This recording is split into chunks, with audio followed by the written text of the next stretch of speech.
Hello, listeners, and welcome to today's Cult News. I'm your speaker, Casey, host of the Cult Vault podcast, and for today's segment, I am going to be looking at the controversies surrounding actor Jonathan Majors, one of the newest faces in the Marvel Cinematic Universe, who also appeared in the very successful Creed 3 recently, who has had multiple allegations brought against him for domestic abuse and violence, despite maintaining his innocence.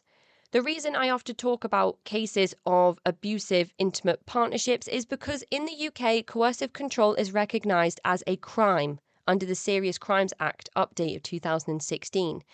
In family environments and intimate partnerships, the methods of coercive control, as explored by Evan Stark, are used within cult-like groups of all sizes and are often universal across one-on-one cults and cults made up of thousands. So when we talk about the sexual abuse of one person onto another, it's likely that there is a lot of coercion and psychological tactics that come into play with that. So you may see me covering a lot of content that is adjacent to this.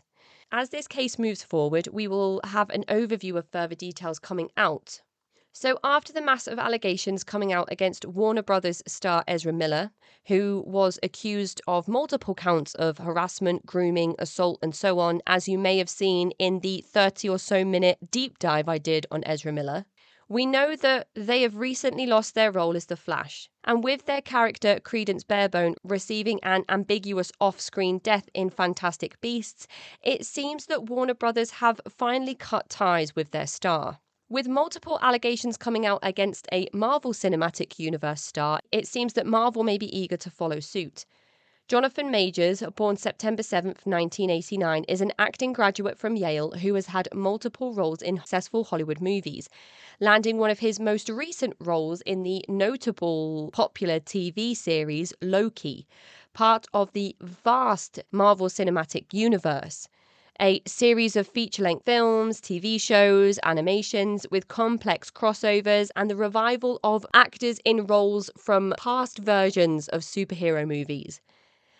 Kang, also known as He Who Remains, turned up in the last 2 episodes of the recent Loki series and appears to be an integral character to the next chapter in the Marvel Cinematic Universe, tying much of the franchise together. However, it is unclear whether Majors will be replaced in the role of Kang after these multiple accusations of assault have come out. According to Forbes, multiple victims have come forward, working with the Manhattan District Attorney, detailing events of assault that they have experienced at the hands of Majors, who was charged with domestic violence on March 25th after reportedly strangling, harassing and assaulting a 33-year-old woman. She had to be treated for head and neck injuries in the hospital. Speaking out about this publicly, Majors told press that he had done nothing wrong, and his attorney attempted to suggest that this was Majors being made the victim by a woman that he knows. Soon after, Majors was dropped by his talent agency and also lost roles in upcoming films, including an Otis Redding biopic. He was dropped from an ad campaign with the Texas Rangers, had a US Army ad that he narrated suspended, and was dropped by Valentino, the fashion company, stating that he would no longer be attending this year's Met Gala. Interestingly, according to Variety.com, Majors attorney Priya Chowdhury's husband is acting as Majors' crisis publicist.